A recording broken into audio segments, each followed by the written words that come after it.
Hello everyone. देखो भाई, अभी ना मैं करवाने वाला हूँ लगातार 10 वीडियो 2015 से लेके 2024 तक जनरल एप्टीट्यूड जो भी था ना आपका, उसके ऊपर एक एक मतलब ईयर बाय ईयर हम अपना कंप्लीट करेंगे। 10 क्वेश्चन होते हैं, 5 एक एक नंबर के, 5 दो दो नंबर के। ठीक है, टोटल 15 मतलब नंबर हो गए, 10 क्वेश्चन हो गए। 15 में से आप 15 भी ले सकते हो। हाँ भाई, 15 में से 15 ले लो। बस मतलब जो कट ऑफ आपकी 30 35 40 नंबर है हाईएस्ट, आधा तो आपने वहीं से कवर कर लिया। मेरा हमेशा ऐसा ही होता था कि यहाँ पे फुल ऑन स्कोर कर लिया, लगभग 15 या 13 या 14 जैसे भी हाईएस्ट स्कोरर में से एक। और वहां से लेने के बाद जो बायोटेक वाला पोर्शन बच गया, उसमें तो आप आराम से सेल थ्रू कर लोगे। तो मेन चीज क्या रखनी है आपको कि यहाँ पे आपको ये पॉजिटिविटी के साथ जाना है, एक कॉन्फिडेंस के साथ जाना है कि इसमें तो मैं कर ही लूंगा। और आप अगर देखोगे ना पिछले 10 साल के क्वेश्चन, तो आपको लगेगा अभी कि आप कर सकते हो। तो अभी एक एक का करते हैं हम आराम से। क्वेश्चन देखते हैं। पहला क्वेश्चन है, the principal presented the chief guest with a dash as token of appreciation. देखो भैया, जो भी हम प्रेजेंट करते हैं ना, मिमेंटो ये बोलते हैं, बहुत बार सुना भी होगा। ठीक है, और इसका स्पेलिंग पूछिए, मतलब बोल तो दिया इसने कि मेमेंटो बोलते हैं, अब इसकी स्पेलिंग पता होनी चाहिए। तो अगर आपकी प्रोनाउंसिएशन वगैरह ठीक है ना, तब आप ये आराम से कर पाओगे। तो मीमेंटो, MEMENTO, ये MO मोमेंटो, मोमेंटो मोमेंटो नहीं मीमेंटो। ठीक है, तो ये वाला था खेल भाई। तो आपकी जो प्रोनाउंसिएशन है उसके ऊपर काफी डिपेंड करता है, और journal basic knowledge common sense के ऊपर भी काफी डिपेंड करता है। ठीक है, और अगर आपने कभी अपने टाइम पे ये एंकरिंग वगैरह की है, तब तो आप ये लिखते ही थे वहां पे। मतलब एज ए एंकर आपको लिखना होता था प्रेजेंटिंग दिस मोमेंट, और ये वो कोई नहीं, ये नहीं आने वाला दोबारा से, ये तो मतलब फॉर श्योर हूँ। बट आपको ना बस ये है कि आपको अपनी कॉमन सेंस और थोड़ी आंखें खुली रखनी है, बस वो चीजें काम आने वाली है। क्वेश्चन नहीं रटवा रहा मैं, उसके जो तरीके है, उसका जो आपके माइंड में क्या चलना चाहिए उसको देख के वो बता रहा हूँ आपको। अगला क्वेश्चन है भैया कि इसमें होता है कि जैसे शेर दहाड़ता है, वैसे ही फ्रॉग क्या करता है, क्रोक्स। ठीक है, और इवन ये जो चप्पल वगैरह के ये स्टाइल आया था, वहां से भी ये चीज बोला जाता था कि वो जो आवाज वगैरह आती थी ना, इस वजह से। चलो बट ठीक है, छोड़ो उस चीज को। बट अगर आपने कभी जीके में वो पतली पतली किताबें भी आती थी, या फिर लूसेंट वगैरह में, वहां पे अगर आपने देखा है, अगर वहां पे आपने याद किया है, रट्टा मारा है कि कौन सा जानवर कैसी आवाज निकालता है, तो वहां से आपको ये आ सकता था। ठीक है, और ये तो बहुत कॉमन था भाई, जैसे लायन का रोर है, उसका ही क्रोक्स का क्या है, फ्रोक का क्या है, क्रोक्स है। ठीक है भैया, ये था। अभी अगला क्वेश्चन क्या है कि ये थोड़ा सा ट्रिकी हो सकता है भाई। ठीक है, कि इड्यूस का मतलब क्या है। इड्यूस वही इंग्लिश है, बेसिक इंग्लिश है। इड्यूस का मतलब होता है निकालना। इवन आप जब वेस्टर्न ब्लोटिंग वगैरह रो करते हैं ना, वहां पे भी ये चीजें यूज होती है। आपने प्रैक्टिकल फाइल लिखते टाइम तो क्या किया होगा, एक दूसरे की कॉपी कर ली होगी, कहीं नेट से उतार लिया होगा। अगर आप एक एक मीनिंग को समझ के करते तो ये चीजें हो सकती थी। इड्यूस इड्यूस इड्यूस। और ये अगर आप रूट वर्ड्स वगैरह इंग्लिश की बात करो, तो एजुकेशन और वो आता है ना, वहीं से ये आया है। ठीक है, तो बट उतनी डिटेल में नहीं जा रहा रूट वर्ड्स वगैरह की। कभी ना कभी इंग्लिश के ऊपर वीडियो बनाऊंगा, तब आप ये देख सकते हो, सीख सकते हो। अब ये आता है भाई मजेदार, इसमें आपकी खुद की नॉलेज होना मोर देन सफिशिएंट है। ठीक है, आपकी खुद की नॉलेज पे अगर आप आपको जमा घटा गुणा भाग, मतलब मल्टीप्लीकेशन डिवीजन एडिशन वो आता है ढंग से, तो आप ये क्वेश्चन कर सकते थे। ठीक है, मैं करके बता देता हूँ कि क्या चीज है भाई। इसमें ना क्या बोल दिया कि ये बोल दिया कि इस सिंबल का मतलब ये है, इस सिंबल का मतलब ये है, और इस सिंबल का मतलब ये है। जहां पे भी ये स्क्वायर आ गया तो A-B बाई में A+B।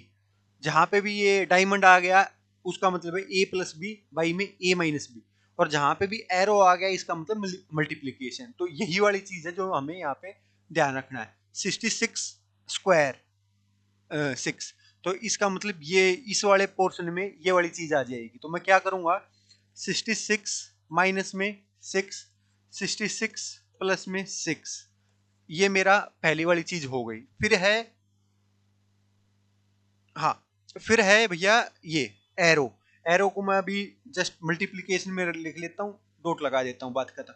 अभी डायमंड, डायमंड में क्या है कि ऊपर वाले प्लस होंगे, तो 66 प्लस 6 बाई में फिर a माइनस बी ये आ गया 66 माइनस 6। बिल्कुल सिंपल हमने रखा है और ज्यादा कुछ किया ही नहीं है।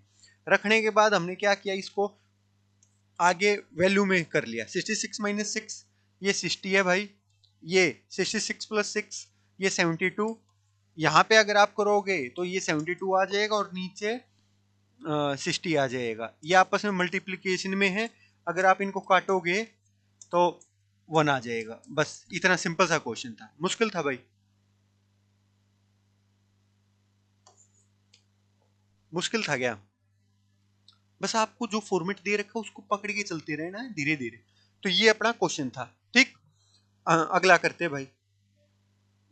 आपको करना क्या है भाई, ये बुकलेट है, बुकलेट आप अपना टेलीग्राम चैनल वगैरह से डाउनलोड कर लो, नहीं तो आपने अपने प्रीवियस ईयर उठा रखे हो तो वहां से डाउनलोड कर सकते हो, ठीक है। तो अभी है भैया लोग, यहाँ पे ना मैं लोग समझा देता हूँ कि है क्या बेसिकली। ठीक है, अगर बड़ी बड़ी संख्या है उसको हमने छोटा करके लिखना है ना, तो लोग है भाई, सिंपल सी बात है। अगर मैं ये बोलूं फॉर एग्जाम्पल कि 2 की पावर 5 इज इक्वल टू 32, ये 32 कितना बड़ा हो गया, अभी इसमें फर्क नहीं लगेगा। अगर मैं ये बोलूं 2 की पावर 10 इज इक्वल टू 1024, अगर मैं इसी में बोलूं 2 की पावर 12 4096, ठीक है, ये आ गया। ठीक है, ऐसे ही बड़े बड़े नंबर करते चले जाएंगे। अगर मेरे पास कोई ऑप्शन हो कि भैया मैं ना जस्ट इस इसको लिख पाऊं अपने काम में, ना कि इतनी बड़ी लिखना पड़े, बट मैं लिखूंगा ये समझ में आ जाए लोगों को, इस टाइप की जो एक सिस्टम लेके आए उसको लोगरिथम सिस्टम में बोलते हैं। ठीक है, 2 की पावर मैंने नॉर्मल के लिए बता दिया, वो कुछ भी हो सकता है। नॉर्मली हम 10 की पावर पे करते हैं, आसान होता है। नॉर्मली हम एक्सपोनेंशियल e की पावर भी करते हैं, आसान होता है। ये 2 की पावर पे एग्जाम्पल था जस्ट, ठीक है। अब अगर मैं ये बोलूं कि ये वाली चीजें हमें लोग में लिखना आना चाहिए, अगर मैं लॉग में ये लिखूं तो मैं कैसे लिखूंगा, क्या लिखूंगा, मेन चीज है मेरा वो। तो अभी इसमें लिखना होता भैया,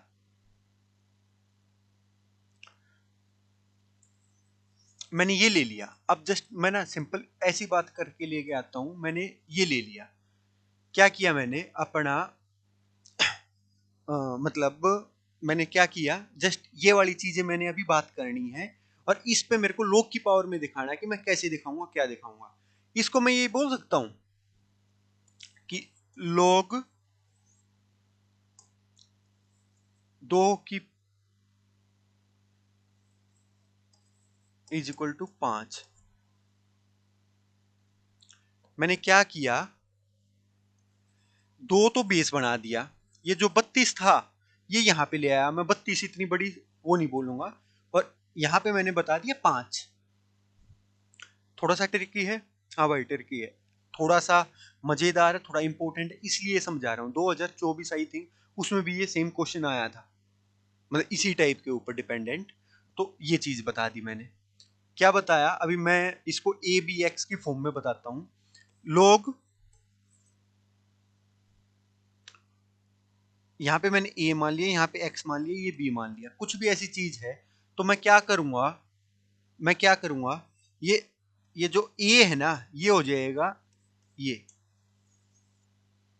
ए ऐसे का ऐसा, और ये जो एक्स है ना ये अब बी को जाके अपने सर पे बैठा लेगा। ये मानो जो यहाँ पे पैरों में था ना भाई, ए ने क्या कर रखा था, बेस बना रखा था अपना, ये पैरों से उठ के किसी और को जाके अपने सर पे बैठा लेगा। सिंपल सी चीज है, दोबारा समझो भाई, ये वाली चीज ही समझनी है, मैं दोबारा बता रहा हूं इसको। यहाँ पे बता देता हूँ, ठीक है। क्या है भैया, मैं कुछ भी रिप्रेजेंट करूंगा तो मैं कैसे रिप्रेजेंट करता हूँ, एक बेस बना के। बेस मैंने मान लिया कोई भी मेरा एक्स है, ठीक है, उस एक्स के उसमें मैंने क्या किया, ये ए है उसको ले आया मैं, इसकी वैल्यू मैंने बना दी बी। ठीक है, जैसे इस एग्जांपल में क्या था, ये 32, ये 2 और ये 5, इस टाइप इसको हम लोग की उसमें लिखते, लोग 32 बेस 2 इज इक्वल टू 5। ऐसे ही मैंने ये लिख रखा है। अब ऐसे सिस्टम हमें दे रखा है, उसमें बदलना तो हम क्या करेंगे भाई, सिंपल सी बात है, ये ए तो ऐसे का ऐसा, और ये बेचारा ए यहाँ पे एक्स पैरों में पड़ा था ए के, उधर जाके क्या करेगा, ये बी को जाके अपने सर पे बैठा लेगा, बी को जाके अपने सर पे बैठा लेगा। ये है पूरा सिस्टम। अगर आपको ये चीज समझ में आ गया ना, ये टॉपिक मतलब लोग वाला टॉपिक खत्म है। फिर एक आध रूल होते हैं कि अगर माइनस है, ओ डिवाइड कर रखा तो माइनस हो जाता है। For example log b by A, इसका मतलब क्या है, log b minus log A. अगर मल्टीप्लाई है तो प्लस हो जाएगा, उस टाइप की चीजें रहती है, बट अभी के लिए इतना काफी है और इतने में ही आपका काम चल जाना है। तो अभी हम ना क्वेश्चन देखते हैं, आई थिंक ये आ गया होगा समझ, अपने नोट्स वगैरह में लिख लेना।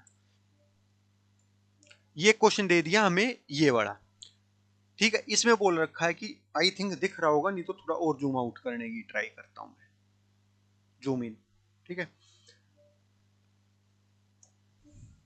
यहाँ पे क्या बोल दिया, log x ब्रैकेट में 5/7 इज इक्वल टू -1/3। इसका बताओ भाई आप। ये मैं लिख देता हूँ, log x ब्रैकेट में 5/7, मतलब बेस ये है और वैल्यू ये है, माइनस में 1/3 ये है। अब मैं क्या करूंगा, अभी अभी समझाया था, क्या करेगा ये भाई, 5/7 तो ऐसे ही रह जाएगा, और ये x है उधर, उसको जाके अपने सर पे बैठा लेगा, ठीक है। अब मैं क्या करूंगा, अगर मेरे को ये अंडर रूट क्यूब रूट तोड़ना है तो इसका मैं क्यूब कर देता हूँ, मतलब यहाँ पे बाई में 3 है तो इसको खत्म करना, तो मैं दोनों साइड 3 की पावर से वो कर देता हूँ भाई, मतलब 3 की पावर कर देता हूँ, ठीक है। अब ये 3 की पावर से क्या होगा भाई, ये 125 आ जाएगा। 5 की पावर कितनी होती है, 3, 125, और 7 की पावर कितनी होती है, 443 इज इक्वल टू है एक्स की, ये मतलब यहाँ पे मल्टीप्लाई है, डिवाइड में आपस में काट देगा, तो ये क्या होगा, एक्स माइनस 1 ओनली, क्योंकि 3 से 3 तो कट ही गया। अब ये चीज, अब हमें क्या करना होता है, ये वैल्यू हमें अगर एक्स की वैल्यू निकालनी है तो इसका क्या मतलब होता है, इसका मतलब होता है भाई 1/x, 1/x is equal to 125/100 343। x is equal to, कैसे भी कर लो भाई, या इसको उल्टा कर दो, कैसे जो भी आपको ये श्रद्धा हो उसके हिसाब से। ये आंसर मुश्किल था, इसमें आपको बेसिक मैथ्स और थोड़ा बहुत लोग का मतलब सिस्टम समझ में आना चाहिए था, हो जाता, ठीक है। अगला क्वेश्चन देखते हैं भाई अभी। अरे भाई,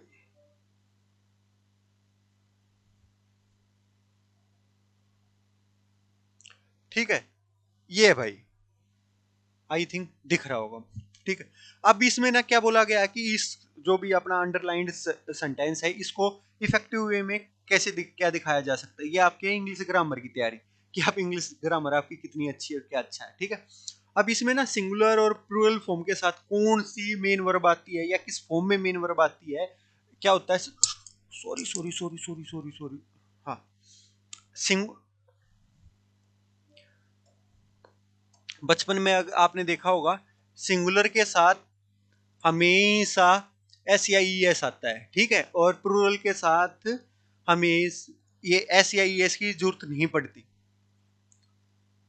ये वाला एक कॉन्सेप्ट होता है इंग्लिश में, बेसिक उसमें आप पढ़ते हो, ठीक है। For example she does, he does, singular है तो ये आ जाएगा।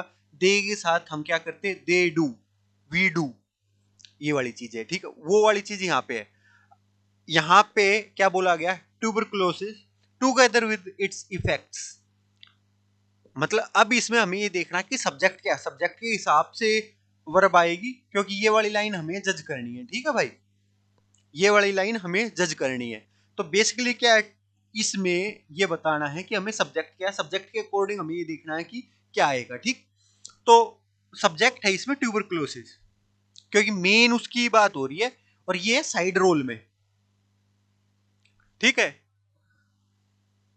मेन क्या है, ट्यूबरकुलोसिस, ट्यूबरकुलोसिस क्या है, सिंगुलर है, सिंगुलर है तो जो वर्ब आएगी किस फॉर्म में आएगी, एस या ई एस के फॉर्म में आएगी। रैंक, रैंक की एस या ई एस फॉर्म कौन सी है, रैंक्स, उसमें ई एस नहीं आता, ओनली एस आता है, तो ये वाली, मतलब ये तो हमें कंफर्म हो गया कि रैंक सी आने वाला है, ठीक है।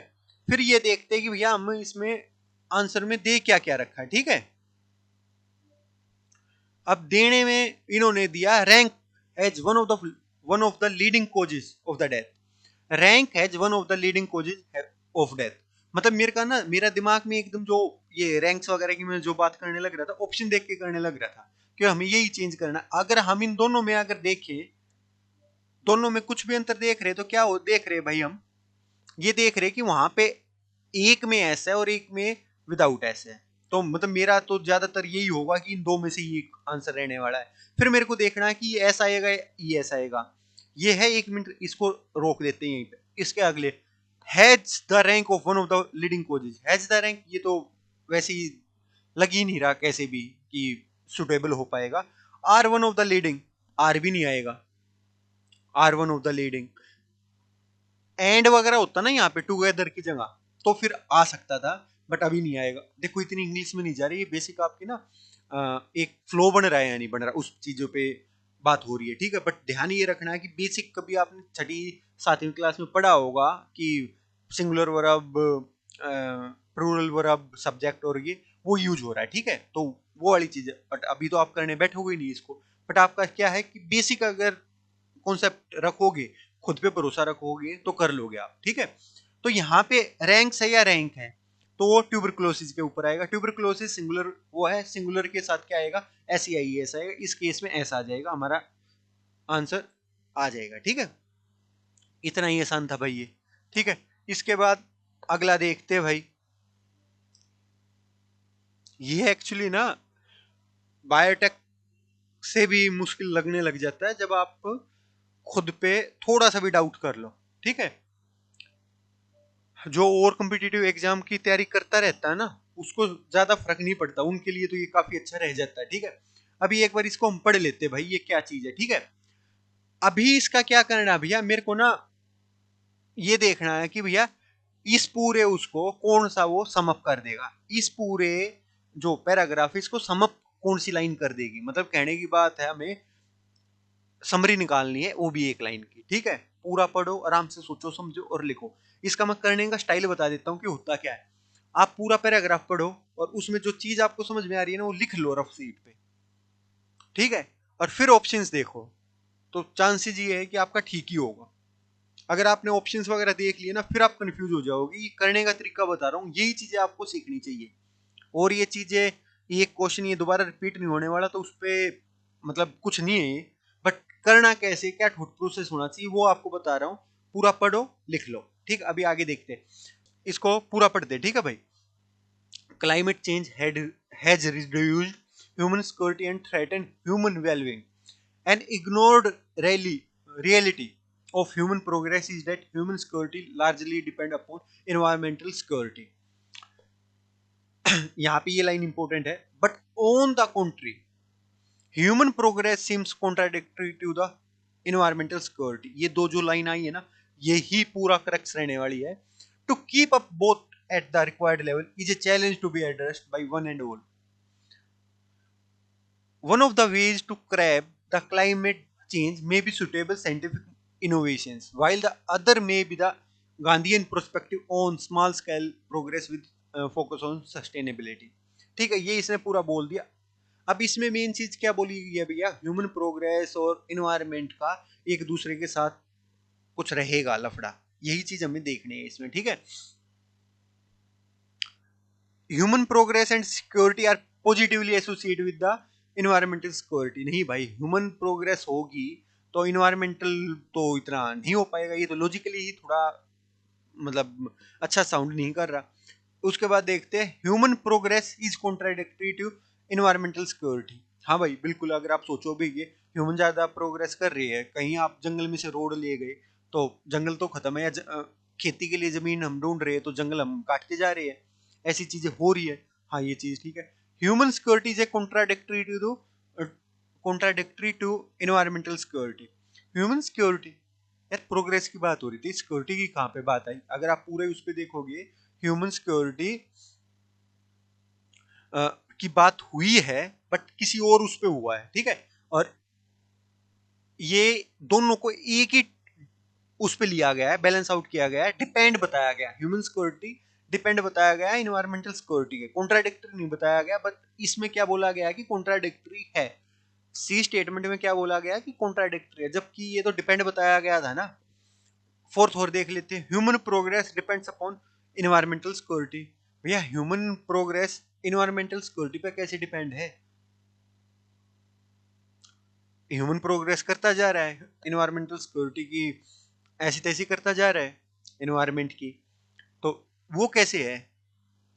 मतलब ये ना प्रोग्रेस लिख रखा है, बट यहाँ पे ह्यूमन सिक्योरिटी वाली बात, अगर यहाँ पे ह्यूमन सिक्योरिटी लिख रखा होता ना तो डी आ जाता ठीक, बट यहाँ पे लिख क्या रखा है? प्रोग्रेस, तो इस वजह से ये ठीक नहीं है। अगर आप लॉजिकली बिल्कुल उस पर लेके जाओगे तो आपको लगेगा कि बी ही ठीक है, बी ही एक ऐसी स्टेटमेंट है जो पूरे पैराग्राफ को एक सम अप करने लग रही है। ठीक है भाई, तो ध्यान से पढ़ना है, और जो बिल्कुल आउट होती चली जाए उसको काटा मारो। इसको मैं देखो मैं कैसे करता हूँ, या कभी भी अप्रोच रही है, चाहे वो कोई भी एग्जाम रहा हो, इवन दो जो कैट है उसमें ये सबसे टफ आते हैं, सेम अप्रोच चलती है। वो अप्रोच क्या है भैया, मैं ऐसे लिख लेता हूँ ए बी सी और डी, और फिर ये देखता हूँ कि इनमें से कौन सा नहीं आएगा। अच्छा ए नहीं आएगा, मैंने काट दिया, मैं ए पे अब मेरा ध्यान ही नहीं जाने वाला, डी नहीं है, काट दिया, अब बच गया B and C. B and C में मैं 4 बार सोचूंगा कि भाई कौन सा आएगा, क्या आएगा, कौन सा आएगा, फिर जहां पे भी टिल्ट होता दिखेगा वहां पे कर दिया जाएगा। ठीक है, ये आपकी अप्रोच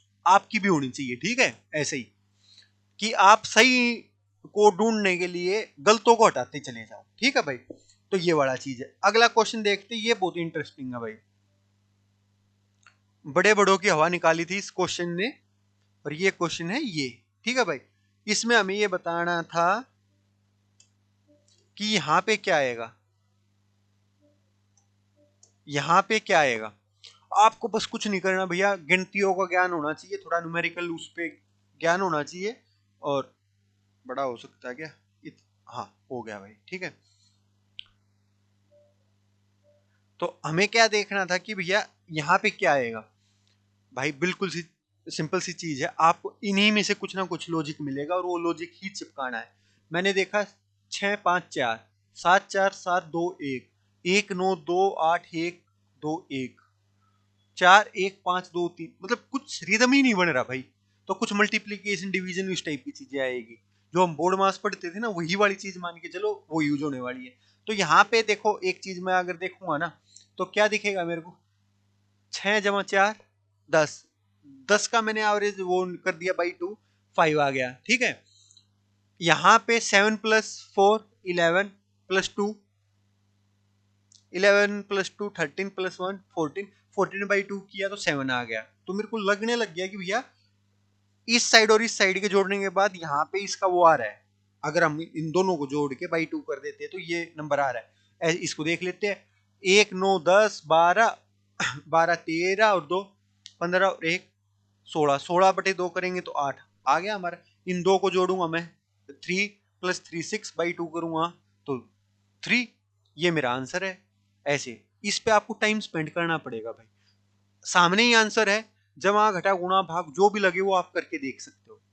ये क्वेश्चन ऐसा है कि भाई आप एक बार में नहीं हो रहा, दूसरी बार नहीं, तीसरी बार टाइम बचेगा, गेट बायोटेक के एग्जाम में तो खासकर वहां पे उसको कर देना भाई। ठीक है, हम्म। अब अगला क्वेश्चन भाई, ये अच्छा क्वेश्चन है भाई, ये अगर आपने कभी क्यूब खेला है ना,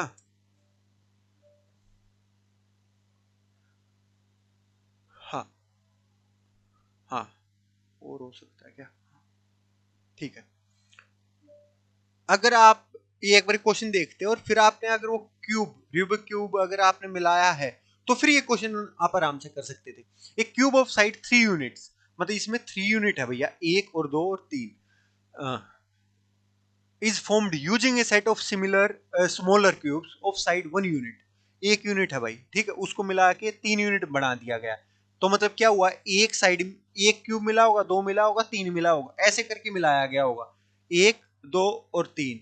मतलब बेसिकली आप ये सोचो, जो आपका रूबिक क्यूब होता है ना, बिल्कुल सेम वैसा ही ये है जो हमें दिखने में। ठीक है, और find the proportional, find the proportion of the number of faces of the smaller cubes visible to those which are not visible. मतलब हमें जो फेस है, मतलब अभी क्या हुआ, छोटे वालों को छोटे छोटे को मिला के अपना क्यूब बना दिया। अब हमें ये बताना है कि कितने हमें स्मॉलर वाले फेस दिख रहे होंगे और कितने नहीं दिख रहे होंगे, उनका प्रोपोर्शन चाहिए। अभी मैं ना बिल्कुल इसको ऐसे ही रखता हूँ, इसको मैंने ऐसे करके कुछ बनाया होगा, ठीक है, ऐसे करके। अब मैं, अगर मैंने वो रूबिक क्यूब देख रखा है ना, फिर मेरे लिए ये आसान हो जाएगी चीजें, ठीक है, अदरवाइज थोड़ी मुश्किल रहने वाली है। बेसिकली क्या हो गया 1 2 और 3, मेरा जो दिखने लग रहा है 3 क्यूब मिलने से ये एक फेस बनने लग रहा है। मतलब लिटरली अगर आप एक जोड़ा, दो जोड़ा, इसके बाद तीसरा जोड़ दिया, ऐसे ही यहाँ पे जुड़ जाएगा, ठीक है। तो एक ऊपर वाली लेयर में कितने जुड़े, 1 2 3, 1 2 3, 1 2 3, ऐसी ऐसी हमने कितनी लेयर बनानी है, 3 लेयर बनानी है। एक लेयर में कितने जुड़ गए थे, 9, और ऐसी ऐसी कितनी लेयर बनानी है, 3। तो टोटल मेरे पास छोटे क्यूब कितने हो गए,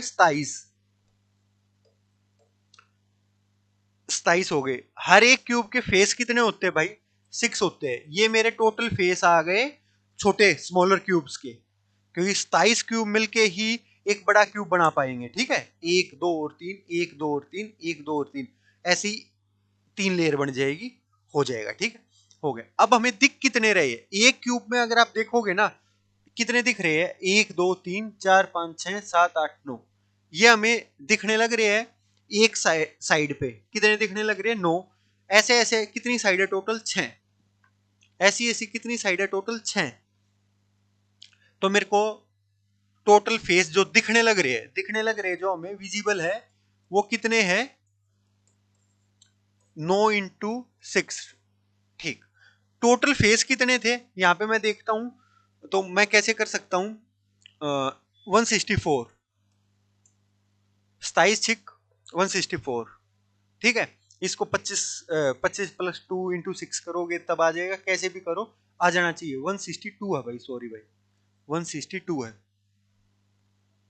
ठीक। टोटल फेस इतने थे, उनमें से दिख कितने रहे, तो नोट विजिबल कितने होंगे भाई, नोट विजिबल होंगे मेरे पास 108। टोटल इतने थे, उनमें से दिख इतने रहे, तो टोटल बचे कितने, वो हमारे नोट विजिबल में, वो है 108। विजिबल कितने हो गए, विजिबल कितने हो गए 54, नोट विजिबल कितने हो गए 108। इसको मैं काटूंगा तो ये 54 से ही चला जाएगा, 1:2 इसका आंसर आ जाएगा, ठीक है, 1:2 आंसर आ जाएगा। बस इतना ही तो है। इसमें गलती क्या करते, बहुत सारी गलतियां करते जल्दबाजी में, कैलकुलेशन। तो बिल्कुल ठहराव के साथ ये क्वेश्चंस करते चले जाना है।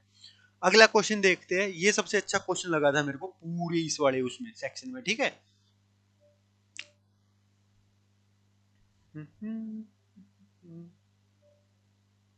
अगला क्वेश्चन देखो भाई, अभी ये काफी अच्छा क्वेश्चन है। क्यों अच्छा क्वेश्चन है, फिर वही आप खुद अपना दिमाग लगाना पड़ेगा, बड़ा हो जाएगा। लेट्स सी, हाँ अभी ठीक है। अभी क्या है भैया, क्वेश्चन नंबर 10 में हमें लॉजिकली वैलिड बताना है, और इस सेंटेंस से हमें क्या बातें निकल के आ जाएगी। तो जो हमारी स्टेटमेंट क्या है, स्टेटमेंट है हम्टी डम्टी, कोई भी रहा होगा, sits on a wall every day while having lunch, lunch के टाइम पे वो दीवार पे बैठता है, ठीक। द वॉल समटाइम्स ब्रेक्स, जो वॉल है वो कभी टूट जाती है, समटाइम्स कभी कभी। A person sitting on the wall falls if the wall breaks, अगर दीवार टूटेगी तो जो उसके ऊपर बैठा है वो गिर जाएगा भैया, ये वाली चीज है। क्या है, हम्टी डम्टी, वो हमेशा लंच के टाइम पे दीवार पे बैठता है, दीवार कभी कभी टूट जाती है, और दीवार जब भी टूटेगी तो जो आदमी ऊपर बैठा है वो गिर जाएगा। इसका जो लॉजिकल कंक्लूजन क्या होगा, Humpty Dumpty always fall while having lunch, भैया लंच खाते टाइम गिर तो जाए, अगर दीवार हर रोज गिरे, हर रोज गिरती है नहीं भाई, इस समटाइम्स ने बता दिया कि ये दीवार कभी कभी गिरती है, हमेशा नहीं गिरती। Humpty Dumpty does not fall sometimes while having lunch, वो भाई कभी कभी नहीं गिरता, भाई हो सकता है कभी कभी गिरता कभी कभी नहीं गिरता, ये वाली चीज है। Humpty Dumpty never falls during dinner, भाई डिनर की तो बात ही नहीं हो रही, लंच की बात हो रही है, तो ये वैसे गलत है। और नेवर की भी बात हो रही है तो वैसे ही गलत है। When Humpty Dumpty does not sit on the walls does not break. ये वाली भी बात नहीं हो रही, कहाँ पे बात हुई? ये तो बिल्कुल ही पागलपन वाली स्टेटमेंट है। अगर इन दो में से कुछ हो सकता था और उनमें से हम देखें तो भैया बी स्टेटमेंट ठीक है। लॉजिक, ये जो जनरल एप्टीट्यूड है ना, एप्टीट्यूड का मतलब ही ये क्या है कि आपकी भैया सोचने का तरीका क्या है, आपका लेवल क्या है, स्टैंडर्ड क्या है। तो इस वजह से ये चीजें आसान है भाई, और करना भी मतलब ज्यादा टाइम स्पेंड नहीं करना होता। ये टाइम मतलब पहली बात तो आपका वैसे ही ऑटोमेटिक क्लिक हो जाता है कि ये क्वेश्चन मैं कर पाऊंगा या नहीं कर पाऊंगा। फॉर एग्जाम्पल इड्यूस जो इसमें second I think second question था, अगर उसका मतलब आपको पता है तो आप कर पाओगे, अदरवाइज नहीं कर पाओगे। बट कई बार ऐसा होता है कि आप अपना नॉर्मली कि थोड़ा सा टाइम स्पेंड करोगे, जैसे क्यूब वाला क्वेश्चन था या फिर वो क्वेश्चन मार्क वाला क्वेश्चन था जिसमें ये लगे हुए थे गोल गोल, जिसका आंसर 3 आया था। वो क्वेश्चन आप टाइम स्पेंड करोगे तो वो चीज कर लोगे। मेक श्योर अगर आपको क्वेश्चन आ जाए तो गलत करके ना आओ, नहीं आएगा तो ठीक है, अगर आ गया तो गलत करके नहीं आना। फॉर एग्जाम्पल इसमें क्यूब वाला क्वेश्चन बहुत सारे लोगों से पहली बात हुआ नहीं, और जिनसे हुआ वो भी काफी सारे लोग गलत करके आए, क्योंकि प्रपोर्शन में गलती कर दी उन्होंने, 3:1 और ये पता नहीं क्या क्या। बट अभी समझा दिया, इसको ही एक दो बार देख लेना, एक बार खुद से सोल्व कर लेना है, आपको चीजें अपने आप ऑटोमेटिक समझ में आ जाएगी। ठीक है, तो thank you very much, enjoy the Joy of life.